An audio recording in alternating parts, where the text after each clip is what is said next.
প্রিয় দর্শক, আপনার সন্তানের উচ্চতা বৃদ্ধির কিছু সহায়ক পরামর্শ আজকের স্বাস্থ্য কথা শুরু করব। এই বিষয়টি বর্তমানে অনেক গুরুত্বপূর্ণ হিসেবে দেখা হয়। আসলে বয়সের সাথে সাথে উচ্চতা বৃদ্ধি একটি স্বাভাবিক প্রক্রিয়া, কিন্তু কিছু কিছু ক্ষেত্রে দেখা যায় সন্তানের বয়স বৃদ্ধি হচ্ছে ঠিকই, কিন্তু আশানুরূপ উচ্চতা বৃদ্ধি হচ্ছে না। এক পর্যায়ে সাবালক হওয়া সত্ত্বেও সন্তান খর্বাকৃতি বা খাটো থেকে যায়। আসলে একটি নির্দিষ্ট বয়সের পরে মানুষের উচ্চতা বৃদ্ধি প্রায় থেমে যায়। তাই শিশু বয়সেই বাবা মায়ের এ ব্যাপারে সচেতনতা বৃদ্ধি করা দরকার, কারণ বাবা মায়ের বংশানুক্রমিক ধারার বাইরেও অনেকেরই উচ্চতা কম দেখা যায়। সেই সাথে শিশু বয়সে কিছু চিকিৎসা গ্রহণের মাধ্যমে পরিণত বয়সে কাঙ্ক্ষিত উচ্চতা লাভ করা সম্ভব হতে পারে। আজকের এই তথ্যবহুল পরামর্শ মনোযোগ দিয়ে শুনলে আপনার সন্তান যথেষ্ট ভালো উচ্চতা লাভ করবে বলে আশা করা যায়। এমন সব গুরুত্বপূর্ণ তথ্য এই চ্যানেলে নিয়মিত তুলে ধরা হয়, তাই নিয়মিত প্রয়োজনীয় তথ্য পেতে চ্যানেলটি সাবস্ক্রাইব করে রাখতে পারেন এবং একটি লাইক দিবেন। যাদের প্রয়োজন তাদের নিকট শেয়ার করে দিবেন। এবার শুরু করা যাক। যেসব বিষয়ের উপর নির্ভর করে আপনার সন্তানের উচ্চতা। সব শিশুর বৃদ্ধি সমান হয় না। অনেকের মানসিক বিকাশ ঘটলেও শারীরিক বিকাশ বাধাগ্রস্ত হয়। বেশ কিছু বিষয়ের উপর নির্ভর করে আপনার সন্তানের উচ্চতা বা বৃদ্ধি। কোনো শিশু বড় হয়ে কতটা লম্বা হবে তা জন্মের পরপরই সঠিকভাবে বলে দেয়া না গেলেও বাবা মার উচ্চতার মেপে চিকিৎসকরা একটা আন্দাজ করতে পারেন। 16-17 বছর পর্যন্ত কারো লম্বা হওয়ার সময়, এরপর 25 পর্যন্ত সর্বোচ্চ 2 বা 1 সেন্টিমিটার উচ্চতা বৃদ্ধি পেতে পারে, এরপর আর নয়। সাবালক হওয়ার পর লম্বা হওয়ার সম্ভাবনা থাকে না বললেই চলে। কোনো শিশু জন্মের সময় 20 ইঞ্চি লম্বা হলে প্রাপ্তবয়সে যদি 6 ফুট বা 72 ইঞ্চি উচ্চতা হতে হয়, তবে তাকে 14 বছরে আরো 50 ইঞ্চি লম্বা হতে হবে। গড়ে প্রতি বছর 4 ইঞ্চি করে। বাস্তবে সবসময় এই উচ্চতা বৃদ্ধি পায় না। শিশুর উচ্চতা যেসব বিষয়ের উপর নির্ভর করে সেসবের বিষয় নিয়ে স্বাস্থ্য পরামর্শ দিয়েছেন ঢাকা মেডিকেল কলেজের হরমোন ও ডায়াবেটিস বিভাগের প্রধান অধ্যাপক doctor M A Jalil Ansari. তার মতে, জন্মের পরপর কয়েক বছর ও সাবালক হওয়ার সময় দ্রুত উচ্চতা বৃদ্ধি পায়। অভিজ্ঞ মা বাবারা অনেকেই তা জানেন।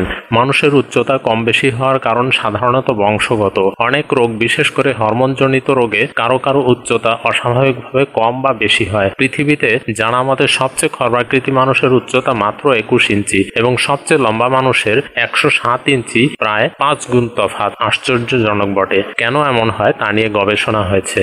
জানা যায়, মস্তিষ্কের অভ্যন্তরে পিটুইটারি নামক হরমোন নিঃসরণকারী গ্রন্থি থেকে গ্রোথ হরমোন নামক এক প্রকার হরমোন কম বেশি হওয়ার কারণেই কেউ অস্বাভাবিকভাবে খাটো বা লম্বা হয়ে থাকে। এই হরমোন কেন কম বেশি হয় তা চিকিৎসকরাই নির্ণয় করতে পারেন। গ্রোথ হরমোন ছাড়াও আরো কিছু কারণে শিশু অবস্থায় কারো উচ্চতা বিঘ্নিত হতে পারে। এর মধ্যে বলা যায় সুষম খাদ্যের অভাব, থাইরয়েড হরমোনের অভাব, কিডনি রোগ, ভিটামিন ডি এর অভাব, পরিপাকতন্ত্র ও ফুসফুসের দীর্ঘমেয়াদী অসুখ ইত্যাদি। চিকিৎসকরা এসব নির্ণয় করে চিকিৎসা প্রদান করলে সাধারণত প্রাপ্তবয়সে স্বাভাবিক উচ্চতা লাভ করা যায়। তবে কম উচ্চতা নিয়ে কেউ 14 বা 15 বছর পার হলে চিকিৎসা করেও উচ্চতা আর বাড়ানো সম্ভব হয় না। স্বাস্থ্যগত দিক থেকে যে রোগের জন্য কেউ কেউ অস্বাভাবিক খাটো বা লম্বা হয়ে থাকে তার গুরুত্বই বেশি। সামাজিক ক্ষেত্রে অতি লম্বা বা অতি খাটো হওয়া নানাবিধ কারণে বিব্রতকর হওয়ায় উচ্চতার জন্য অনেকেই চিকিৎসকের শরণাপন্ন হয়ে থাকেন। চিকিৎসা বিজ্ঞানের আলোকে দেখা যায়, দেহের উচ্চতা বাড়ার প্রধান অঙ্গ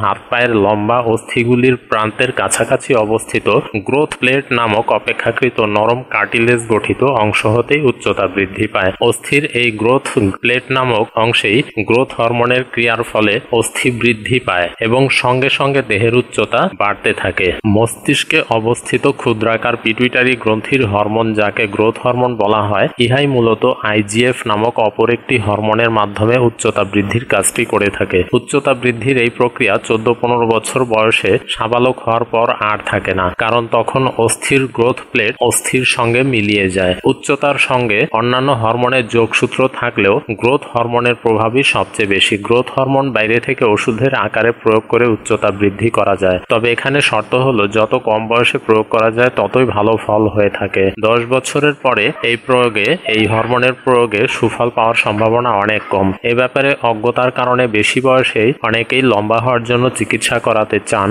বা যা প্রায় অসম্ভব। বেশি বয়সে কেবলমাত্র শল্য চিকিৎসার মাধ্যমে কিছুটা লম্বা হওয়া সম্ভব হতে পারে। কোনো শিশুর রক্তে গ্রোথ হরমোন কম থাকলে শিশুটি তার সমবয়স্ক স্বাভাবিক বাচ্চার তুলনায় অনেক কম উচ্চতা উচ্চতাপ্রাপ্ত হয়। মা বাবারা অনেক সময় তা খেয়াল করেন না বা বুঝতে দেরি করেন। শিশুর বৃদ্ধি স্বাভাবিক হচ্ছে কিনা তা গুরুত্ব সহকারে লক্ষ্য করা উচিত। অন্তত প্রতি 3 মাস পর পর শিশুর উচ্চতা মেপে লিখে রাখা প্রয়োজন। কোনো শিশু বিশেষজ্ঞের তত্ত্বাবধানে শিশুর দৈহিক ও মানসিক বৃদ্ধি স্বাভাবিক কিনা তা পরীক্ষা করে নিলে সবচেয়ে ভালো হয়। অতীতে গ্রোথ হরমোন ল্যাবরেটরিতে তৈরি করা যেত না, এর মূল্য অনেক বেশি ছিল, তাই এর ব্যবহারও ছিল সীমিত। আজকাল গ্রোথ হরমোন বাণিজ্যিক ভিত্তিতে তৈরি হয়, মানও ভালো এবং সব দেশেই পাওয়া যায়, অথচ সচেতনতার অভাবে এর সুফল থেকে অনেকেই বঞ্চিত হচ্ছেন বলে ধারণা করা যায়। কাজেই আমরা এই বিষয়ে অবশ্যই সতর্কভাবে খোঁজ খবর নিয়ে আমরা এ ব্যাপারে পদক্ষেপ নিব। আমাদের দেশের প্রেক্ষাপটে এখনো এর দাম কিছুটা বেশি মনে হতে পারে, তবে সঠিক সময়ে অর্থাৎ আগেভাগে বিশেষজ্ঞ চিকিৎসকের পরামর্শ অনুযায়ী ব্যবহার করা গেলে উচ্চতা নিয়ে ভবিষ্যতে সমস্যা হতে পারে। এরূপ অনেক শিশুই পরিণত বয়সে এ সমস্যাকে